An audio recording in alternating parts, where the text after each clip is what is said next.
Okay. So our sugya starts with this Mishnah. From when do we read the Shema, the evening Shema? What is the time for the recitation of the evening Shema? And we have the opinion of Rabbi Eliezer. Rabbi Eliezer says, the time for the recitation of the Shema is the first portion of the night, ad sof hashmora harishona, when individuals typically prepare for sleep. So he's talking about the first ashmora portion of the night. If you hear the root of the word ashmora, the root is lishmor, okay? The first watch of the night, that's how they broke up the night. We're going to talk about how we mark time, something else that has certainly come up for me during this time of uncertainty that we're living through is how we mark time. So here we're saying they divide the night into ashmorot, watches, and Rabbi Eliezer says you can say the Shema until the first portion of the night. Now, if you're reading this Mishnah and you want to have guidance of when can I recite the evening Shema, Rabbi Eliezer says the first portion of the night. What question do you have for him as someone who wants to now know, okay, when can I actually recite the Shema? What's he leaving unclear here when he says I can recite the Shema during the first portion of the night? How long that lasts? How long that lasts, okay, how many hours that is, yeah. When it starts. When it starts, okay. Okay, when it starts, how long it is, so beginning and end of the Ashmorah. In other words, they're talking in terms of divisions of the nighttime, and they're not telling us, okay, how long are these divisions? How many divisions are there? So that's where the Gemara goes, right? That's the intuitive place of saying, okay, if this Mishnah is telling me what I need to do, I haven't really learned what to do.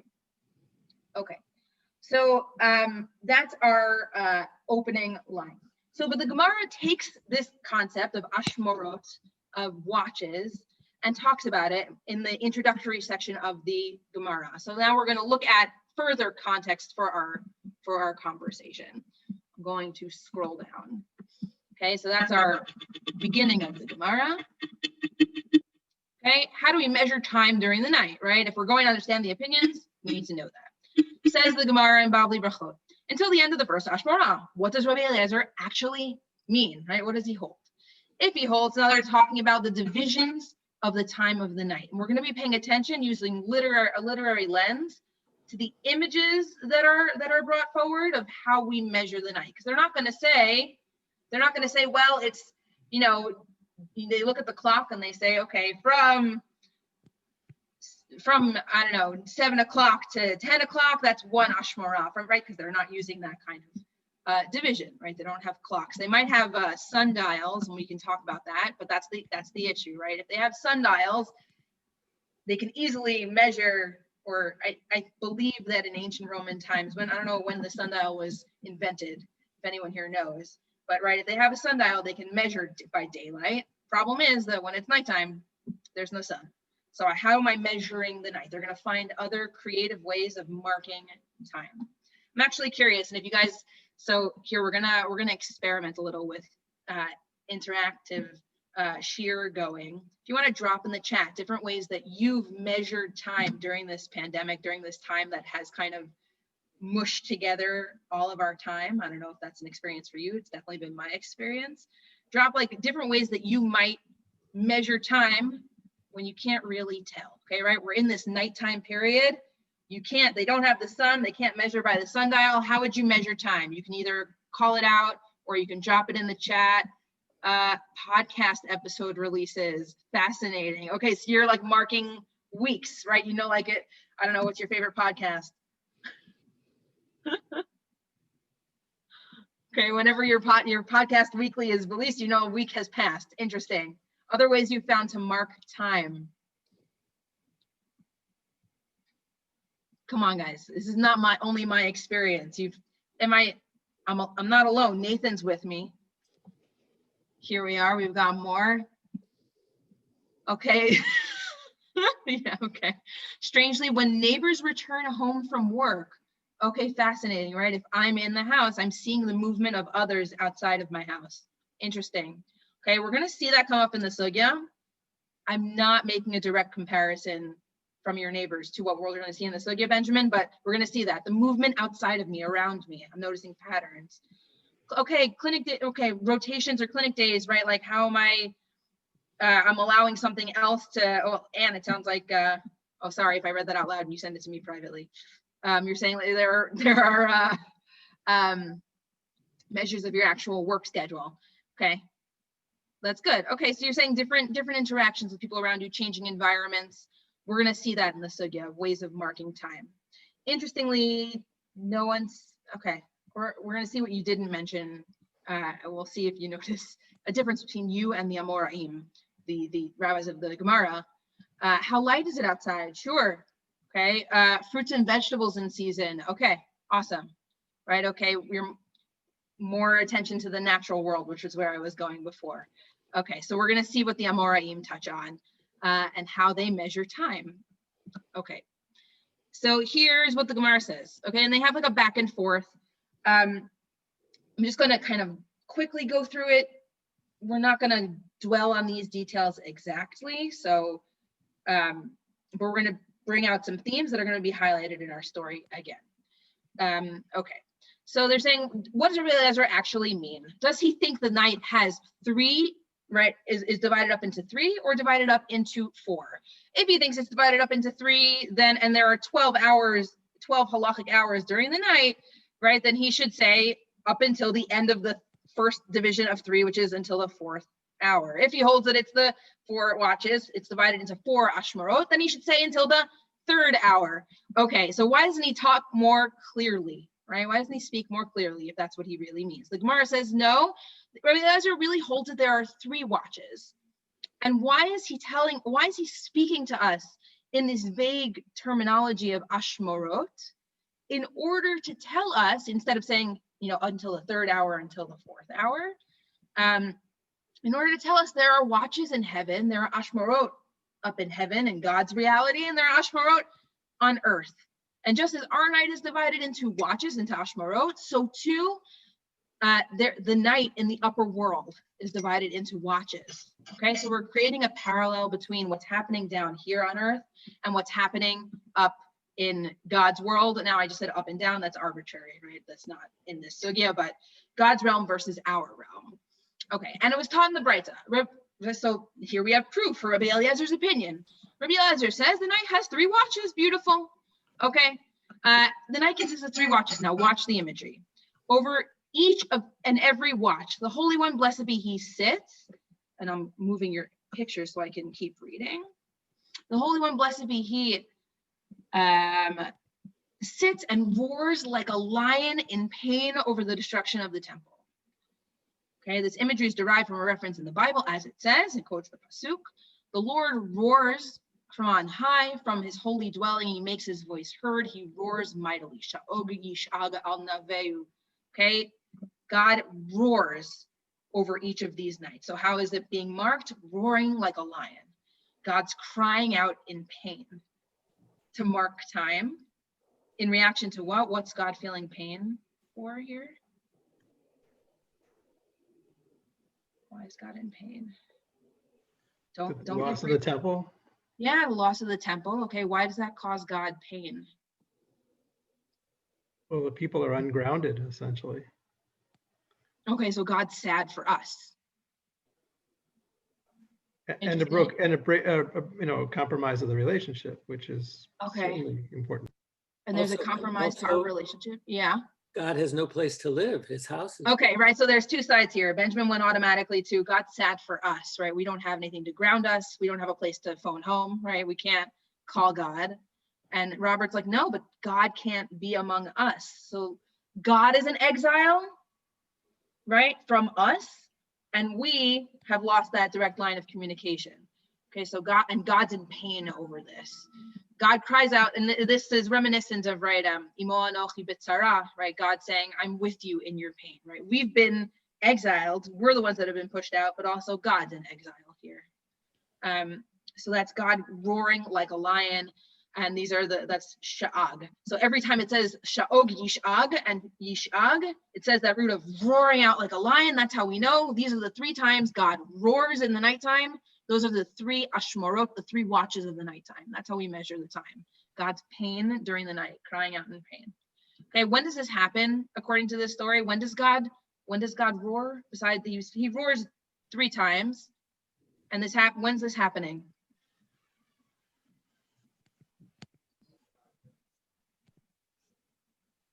You can reread. When is this happening? Every watch. Every watch. And is there a specific day?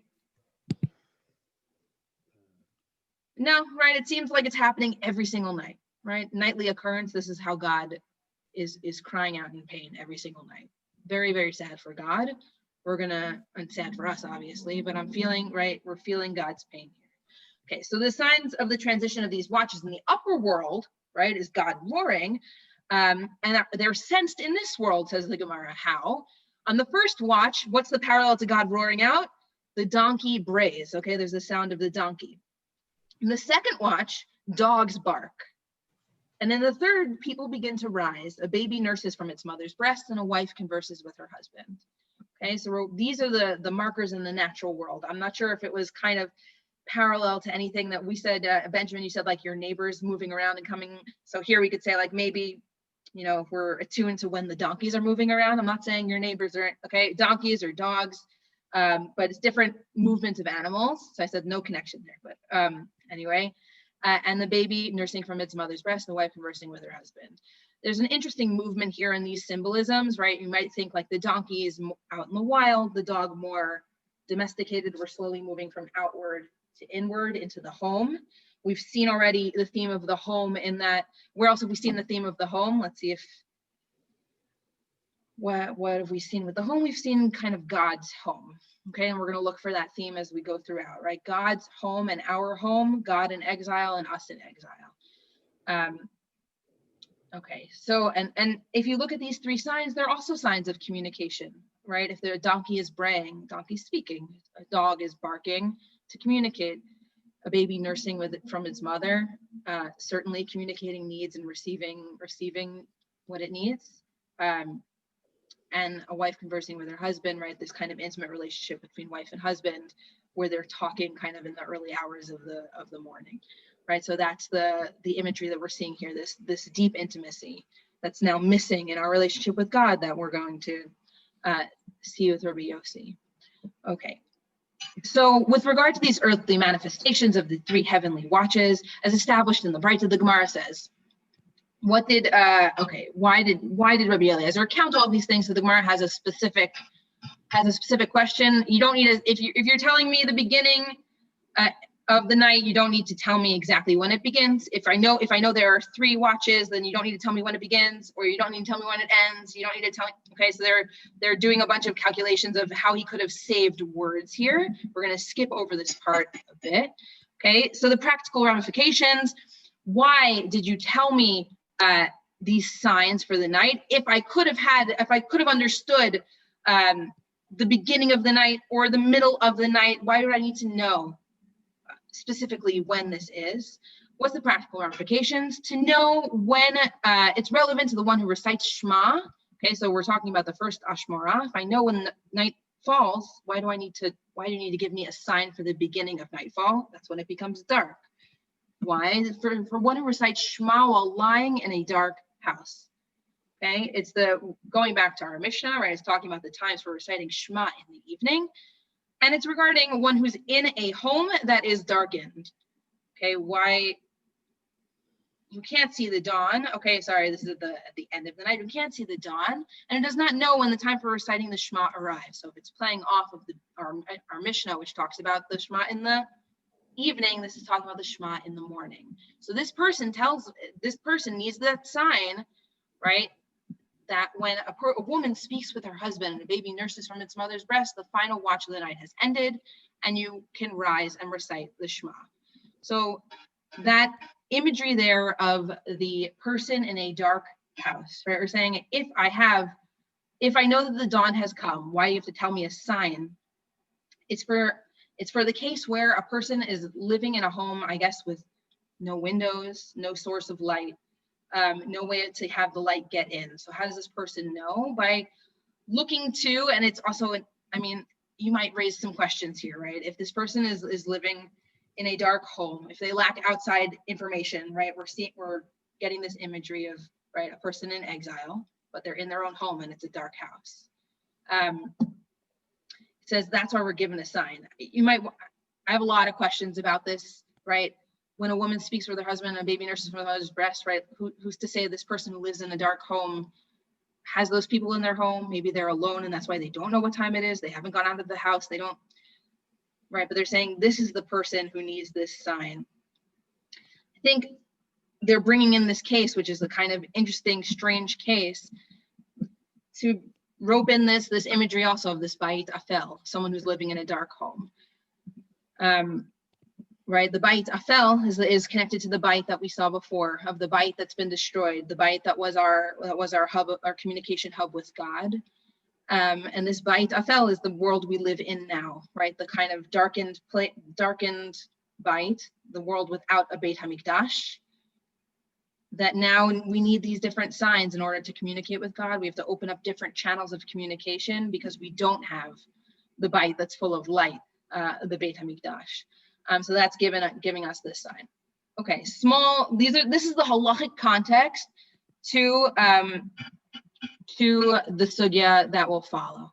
So another version of God roaring in the night. Rav Yitzchak Bar Shmuel said, in the name of Rav, the night consists of 3 watches. Over each and every watch, the Holy One, blessed be He, roars like a lion because the temple has been destroyed, right? And the temple was connected to these changing of the watches, right? The Ashmarot mattered in the temple because that's when the Kohanim knew to change shifts, right? As the changing of the guards. So all of this Ashmarot talk itself is telling us, remember the temple, right? Remember the temple. The temple has been destroyed, but even your time should be marked as if you were standing in the temple serving as a Kohen yourself. Okay, so it's like taking already the things that are no longer relevant and saying, okay, I'm going to apply them in my own life, ki'ilu, as if I am serving God in the temple. Okay, so that's all the temple imagery. And so God is roaring like a lion and saying, woe to me that due to their sins, because of our sins, I destroyed my house, I burned my temple, and I exiled them among the nations of the world. Okay, slightly different version of the roaring that we got before. Now it's kind of blaming us. Okay, that's a little tough, but God is still very, very sad, right? God is saying, woe to me because their sin, I was forced to, I had to destroy my home in the world.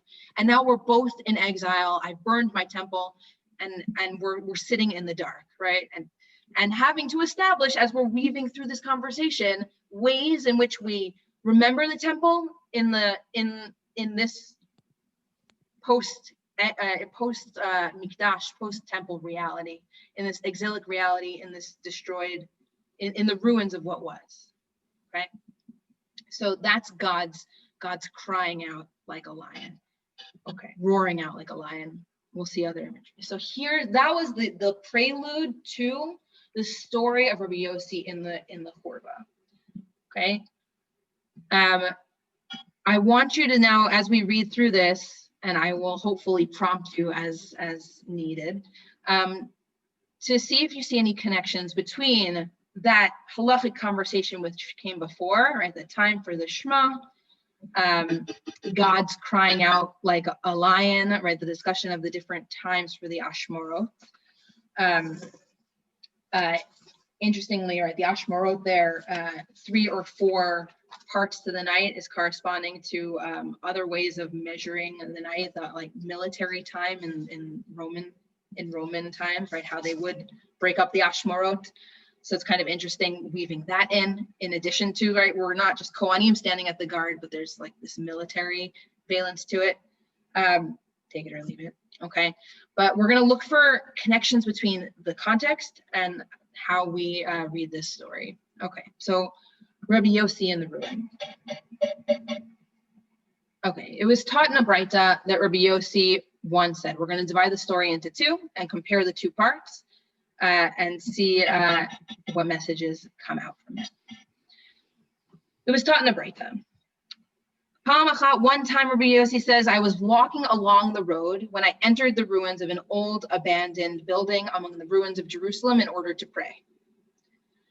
Okay, so Rabbi Yossi is in destroyed Jerusalem. Okay, I noticed Elijah, Eliyahu Hanavi, of blessed memory, came and guarded the entrance for me and waited for me at the entrance until I finished my prayer. When I finished praying and exited the ruin, Elijah said to me, okay, Amarli, Shalom Alecha Rabbi. He said to me, greetings to you, my rabbi. Okay, so Eliyahu Hanavi is calling Rabbi Yossi his rabbi. I answered him, Shalom Alecha Rabbi Mori, greetings to you, my teacher, my rabbi, my teacher, right? So adding an honorific, showing deference to Eliyahu Hanavi. However, at this point, it's not clear that Rabbi Yossi knows who he's talking to. Okay, so Rabbi Yossi is just wandering amongst the ruins of Jerusalem, and he goes into a churva, a ruin. What's his reason for going into a churva, going into this ruin? I'm going to get you to criticize him. That's what I'm doing. What's his reason? He wanted to pray. He wants to pray. Okay. Why is he making a wise decision by going into a churva to pray? Leading question. But you can defend it. Collapse. Okay, maybe it'll collapse on him and really, really poor decision to go into a ruin. Okay, that's on the negative side. You can also argue for the positive. Should he have gone into this ruin? Dangerous, it might collapse. I mean, if he's looking for a place to be alone and somewhere to, it's private, so it's good. It's probably great. It's a good Probably place. a great place to. So if he's seeking intimacy, right, an intimate connection with God, and he's feeling a lot of feelings, right, he's walking through the desolate Jerusalem.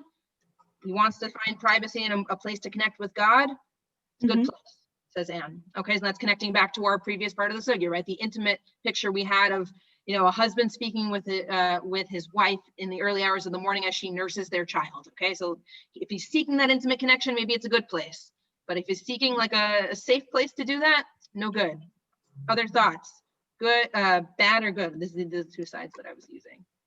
I could see it being problematic if he's looking for a proxy for the temple, that he needs to find a replacement structure, and then to exacerbate that level of I guess, not correct or incorrectness, he's choosing a ruin on top of it.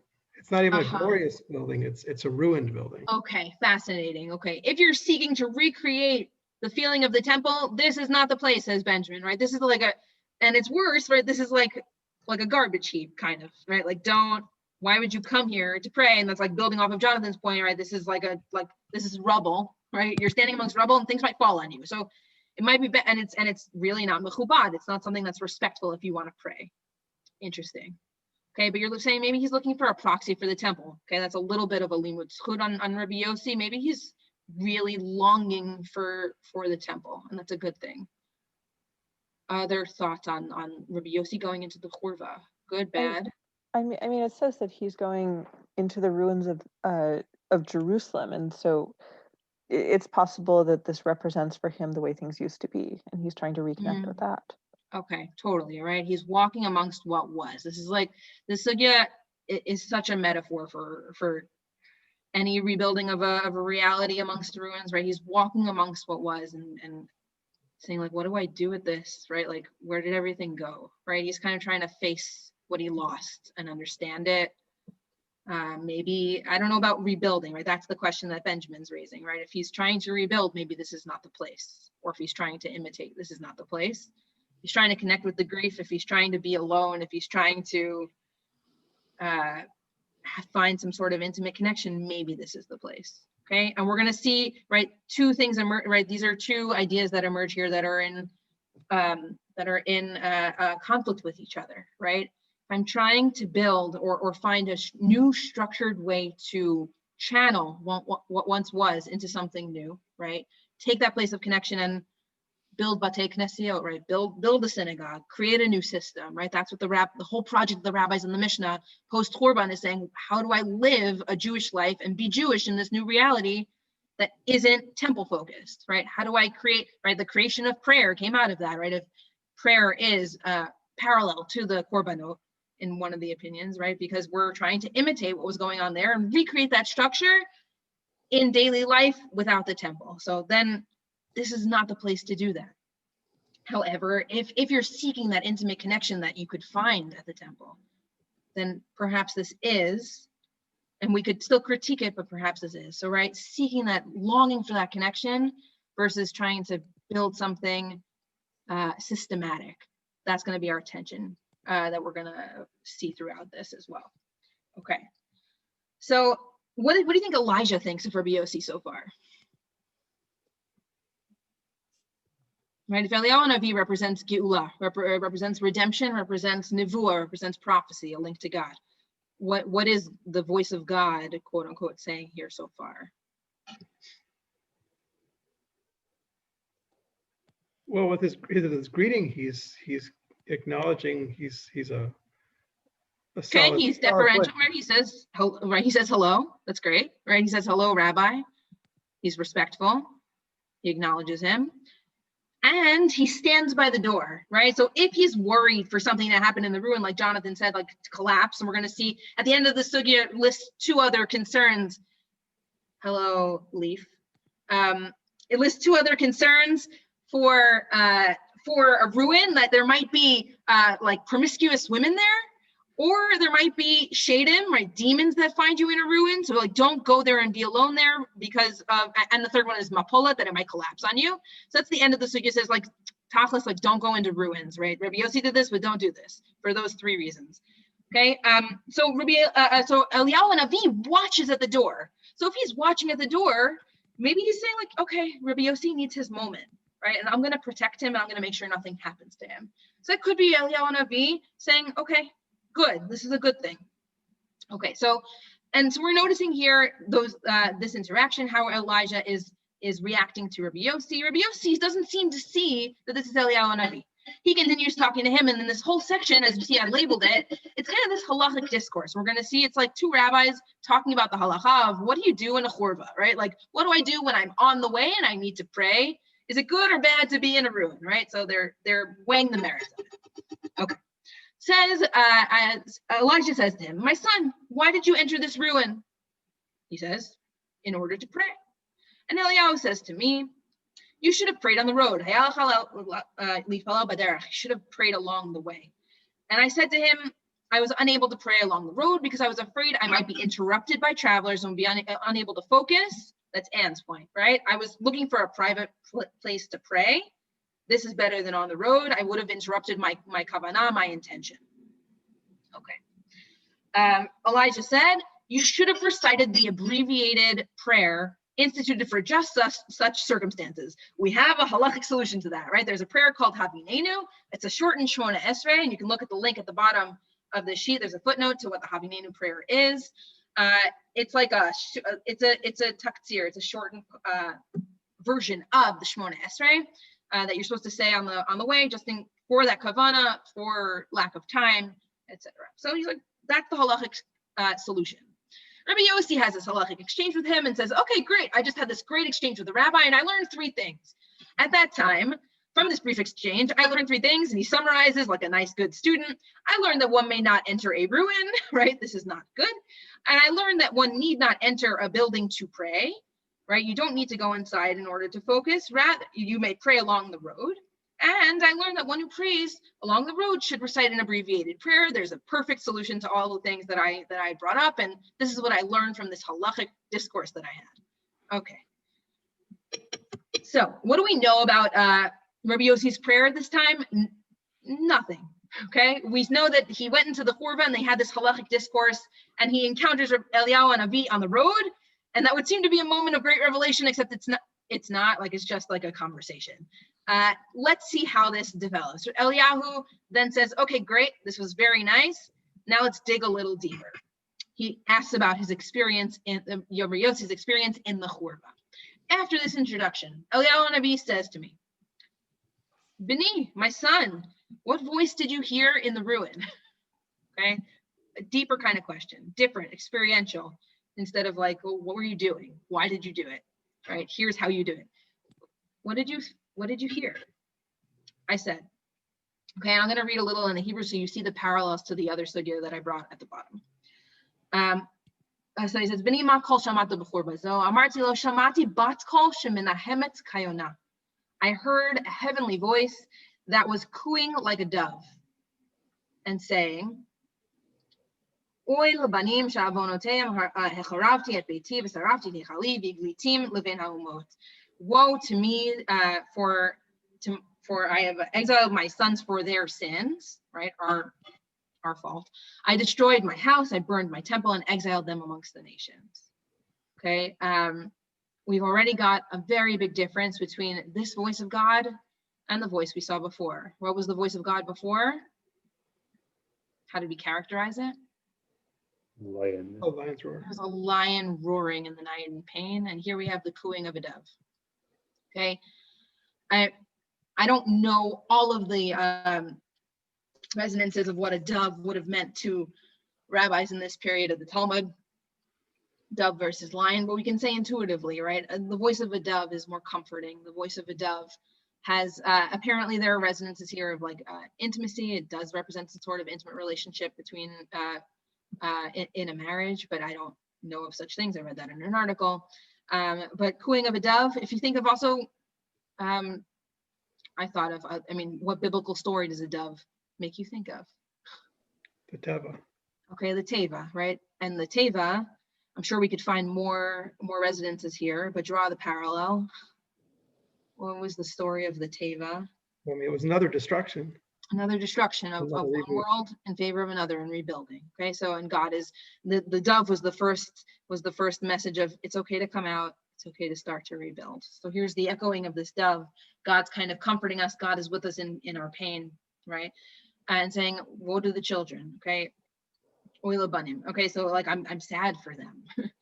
And Elijah says,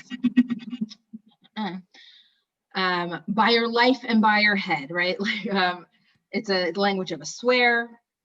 Not only did that voice cry out in that moment, but it cries out 3 times each and every day.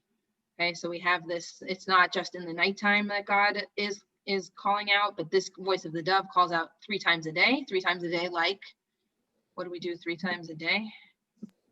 3 services. We daven. Okay, so God is crying out 3 times a day. So maybe we're davening and call in response to God calling out and saying, I'm so sad. And we're reaching out and saying, we're here.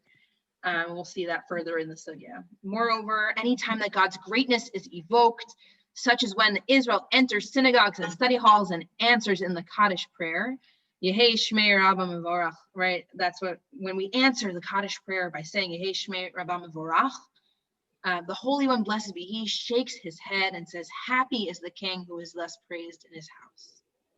Okay, so we've got a total shift here. Anytime we mention, so God cries out 3 times a day in response to our tefillot. So we have upper realms and lower realms talking to each other again, just like the Ashmorot. And God says we can also kind of evoke God to say, right? God is really, really corresponding with us. And we go and say this prayer, and it's saying now in the synagogues, right? Dafka in the synagogues, Dafka in this institutionalized place of prayer, the systematized way of communicating with God outside of the temple.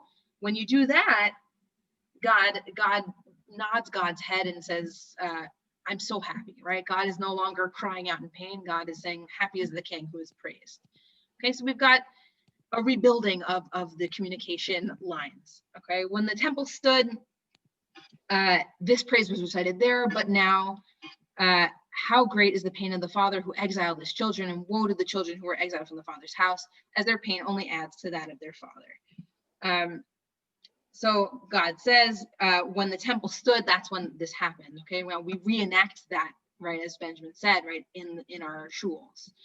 But now, right, we say Ashrei HaMelech shemekasino oto bebeito kach, in the house of God in the temple. Malo avshi glad banav, and I'm so sad that I had to exile my children. V'oy lehem lebanim shegalu me'al shulchan avihem. You'll notice a shift, slight shift, but I think important in this language of God being sad, right? Instead of saying bavonotei marabim, and because of their sins, I was totally forced to force them out, and I'm really sad about that. And that shifted here. It's saying, well, Like, what do I do as the father of, I used to hear this prayer, this Yehei Shmei Rabbah, my greatness pronounced in the temple. And now I don't, because I sent them out. And I'm so sad that they've been sent away from my home, from eating off my table.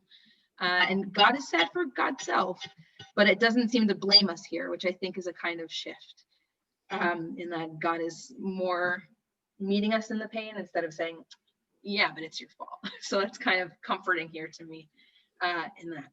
Okay, so we have this story divided into two sections. We notice that Eliyahu speaks differently with Rabbi Yossi in part 1 versus part 2, and that the first part, totally halachic discourse. The second part, he goes, well, what'd you feel? What'd you hear? What'd you see? Okay, experiential, changing to try and understand. In part 1, we saw God roaring like a lion, and here God cooing like a dove. There's a comparison between the two animals that we talked about, right? The harshness of it, the pain, but cooing like a dove might be more comforting and more saying there might be redemption here. I asked this question here, but I don't know. I wonder what your thought is. But are they the same voice of God or not? Has God changed over the course of this story? And we talked about the third point as well. But thoughts or reactions to this before we see the parallel in. I have two more sources here, but yeah. I just have an issue with the concept of the prayer or the nature of the prayer. Go for it. If Eliyahu had said this is what God's voice or the heavenly voice sounded like, I'd have no problem. He's a Navi. There's a different relationship. There's different interaction. This is a rabbi. I'm not familiar with the experience of the rabbis getting an answer. And even in the time of the temple, the Kohanim did the sacrifices, but there was no voice of God in the room. It's funny, we don't hear Rabbi Yossi's prayer, right? We only hear God's reaction, right? That's what I'm thinking about in regarding your point, right? I don't know if that is a reaction. I wonder if he just goes in and listens. I'm wondering, I don't know. But so I don't know what evokes God cooing, or if God is just cooing, and what Rabbi Yossi is really doing, kind of what Anne was talking about before, is quieting himself, right? He's going to a space where he can listen more intently and actually get in tune with what's going on in the rest of the world, right? Which is kind of what I think we're being called to do through the first part of the sugya. The context of the first part of the sugya is saying, okay, you don't have this kind of place of supernatural encounter in the Beit HaMikdash. So what you need to do is to get in touch with the natural world and attune your ear to listen to what's going on in the world around you, and there you can meet God, right? So like the braying of the donkey, the barking of the dog, and in conversations with your family, right? That's where you're kind of hearing God. If you go into the ruin, now again, I think they are speaking negatively, like the sugya overall is saying, like, don't go into ruins, and that's how it concludes also, like immediately after this section is over, it says, and this is why we don't go into ruins, right? So that seems to be the course, but still he's finding a place to quiet himself and listen, and that's where he hears God actually answering him. Yeah, so I don't know if it's like a particular like power that Rabbi Yossi had other than he quieted himself. I'm not sure. I don't know. Benjamin, you don't seem to buy it. That's okay. You can think about it. We tend to, classify people who hear God as either, prophets or psychiatric folk. I'm so curious. Like I'm so curious what others' reactions to that are.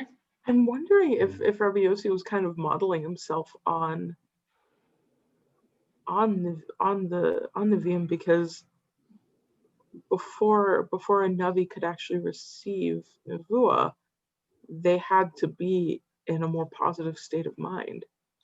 So now, is he in a positive state of mind when he goes in? Like, I'm thinking back to what Miriam's saying about him walking amongst the destruction, right? Like that doesn't put you in a, right? He's kind of searching through not necessarily taking it all the way to, bringing music to cheer yourself up, but to calm yourself and to take a step back and maybe to pull, to remove himself to remove himself from looking at this larger picture and just be in one small space and let him to let himself.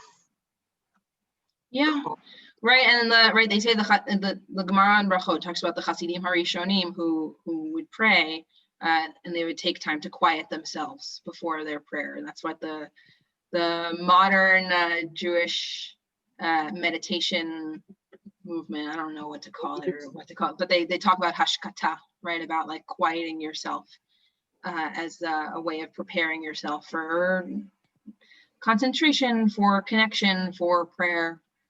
So I that's why I'm also, that's what brought me to this, and like where I'm hearing it from and connecting it to those texts of the Hasidim Harishonim quieting themselves and being able to connect before prayer through the quieting of their, right, silencing the noise and attuning themselves to the world around them. And that's what yeah. You have something else to say, or just one more text before I know there's another meeting scheduled on the Zoom account in 11 minutes. So I'll be brief. Okay. So something that's really strong in this, again, like we don't hear Rabbi Yose praying, we hear God's voice cooing and he's listening. So there's another, and what we hear is God's pain, right? Of God being sad and that pain morphing, right? From, I think it's very strong that he's kind of like blaming us and then goes towards, but it's really my fault too. And we're in this together. God's with us in the pain. Okay, there's another source here about like the dissonance between synagogue and like spontaneous or private prayer. So you can look at that. That tension runs throughout these first dapim of brachot, so you can see that there. So in brachot 8a, but the parallel text here is when God prays. We find God praying on brachot zayin, brachot 7a, and if you can track the parallels, I'll just point out some of them. Rabbi Yochanan says in the name of Rabbi Yose, how do we know that the Holy One, blessed be He, prays? Right? How do we know? Minayin. Which is great. Like they just know. They know that God prays and they're asking for a source. That's the word minayin. Give me a biblical source. Shneemar, as it says, even I will bring them to my holy place, my holy mountain, and make them joyful in the house of prayer. It's not said their prayer, right? It says my prayer. Beit tefilati, the house of my prayer, not the house of their prayer. That's how we're referring to the Beit HaMikdash. It's the place where God prays. Okay. What does God pray? Now that we've established that God actually does pray, what does God pray? Says Rav Zutra ben Tuvia in the name of Rav. This is what God prays. May it be my will that my mercy may suppress, right? It's amazing. That my mercy may suppress my anger, that my mercy may prevail over my other attributes, so that I may deal with my children in the attribute of mercy, and on their behalf stop short of the limit of strict justice.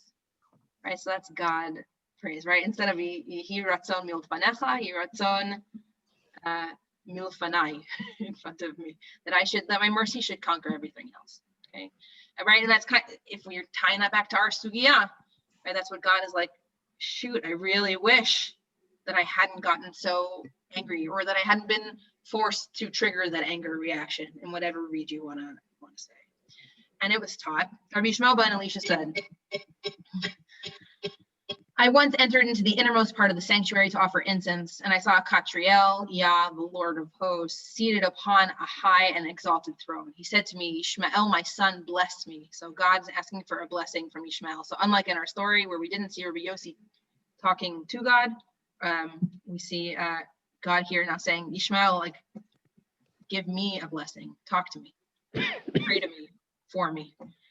I replied, may it be thy will that thy mercy may suppress thy anger, that thy mercy prevail over your other attributes, and that you may deal with your children according to the attribute of mercy, and may on their behalf stop short of the limit of strict justice. So he echoes God's prayer for God's self, right? And God nodded to me with God's head. Okay, right? Like we saw before, God. So we hear like a lot of like going into a quiet place, and God is and we're praying, or God is praying. We see God nodding in return, in response, just like we saw in our story. Okay. And it says, and we learned from here that the blessing of an ordinary person must not be considered lightly in your eyes. Why? Because God is asking Ishmael for a blessing here. So here we have God praying that God, it's almost like it's a parallel text in many ways. We see God praying that this reality hadn't come about, right? That God hadn't destroyed our main method of communication, that God would have been more merciful, that God could have stopped short of destroying. There's much more to be said here, but I think the main takeaway for me, and you can take as many, like there are a lot of threads here that have been opened. Happy to hear any other responses. The main thread for me is this understanding that now, since the house is dark, right? The Beit Afel, we're all in that Beit Afel. That's that world of the destruction, the destroyed reality. We're wandering amongst the Horv of Jerusalem. And the Sugya is telling us, okay, so don't try to cling to what you once knew. Don't try to cling to and use the old forms of connection. They're not going to work here, right? You can't apply that to this Beit, to this, it's a destroyed Beit. So instead you have to kind of quiet yourself and listen.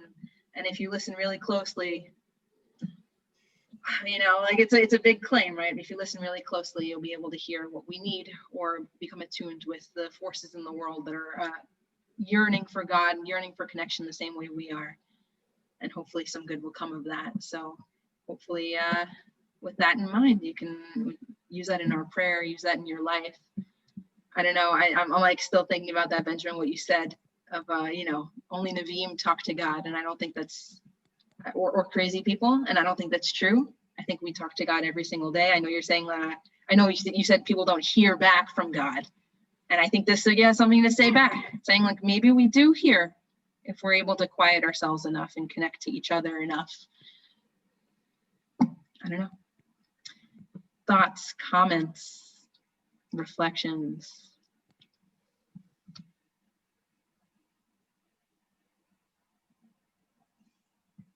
There was a comment that I missed, but I don't know if it's, that was nothing. I think that was a comment from the dog. So thank you all for joining. I hope you come again. Miriam, you have something to say? Or sorry, yeah, go quickly, because I know we only have like a minute, but I'm just so struck by the idea that like it can ever be possible to say this Beit is destroyed, and we have to be in transition, and we're going to have to rebuild. Like, I mean, on the one hand, that's a situation that you never want to be in, right? But on the other hand, it feels like that's a situation that we're just in continuously, right? The like it might be that whatever we thought we had is always in the process of being destroyed, and we always have to be in the process of rebuilding, and that's really hard, and also may be very exciting. It's a lot to unpack. Yeah, and there's something in there of like holding on, knowing what to take from it and how to adapt it to the new reality, knowing not to get stuck, right? You're saying, don't go to the Horva, right? There's something to be, right? There's such a hard tension here, right? He heard the voice Dafka in the Horva, but they're saying, don't go looking back over the ruins. That's not where productivity is to be found, and not productivity in the sense of like creating, but in the sense of building anew, right? That's not just, right? It's like you have to be able to leave something behind once you know it's like it's just destroyed, and how to do that. Maybe some of that's a little bit of support for what Benjamin said about only Nevi'im and crazy people are supposed to hear back from God. I hope you liked my paraphrase. That we're not, you know, that maybe that is a place where you might hear, but you shouldn't go there. You shouldn't let yourself go there. And whether it's because looking back isn't beneficial, or looking back can be misconstrued. Yeah. You're reading things into it, because that's you know, maybe that's a problem with assuming that you're getting answers that you could assume that you're getting an answer, but you're not Okay. actually. Interesting, Yeah. interesting. It's interesting. Yeah, I think that needs to be our last comment because I do need to, unless Nathan, you can talk in 30 seconds. Do you have a 30-second comment? I'm glad to finally read this story because 2 summers ago I davened at the ancient ruins of the synagogue in the suburb of Rome, and then shortly afterwards, through the osmosis of Twitter and Facebook, I've heard about from Daf Yomi that you're not supposed to daven in a chorva, and I'm glad to finally. I've been meaning to check it out. I'm glad to finally see it inside. Yeah, check out the part that immediately follows because that actually gives you the halacha l'maisa. You probably will find their citations. That's what I was going to ask. Thank you. Yeah. It's just like the lines that immediately follow. I cut it off. I was going to put it on, but I didn't in the end. But really cool. All right. Thank you all for joining. I hope you join next week, next Wednesday, for our last class in the series. Have a good night, everybody. Thank you very much.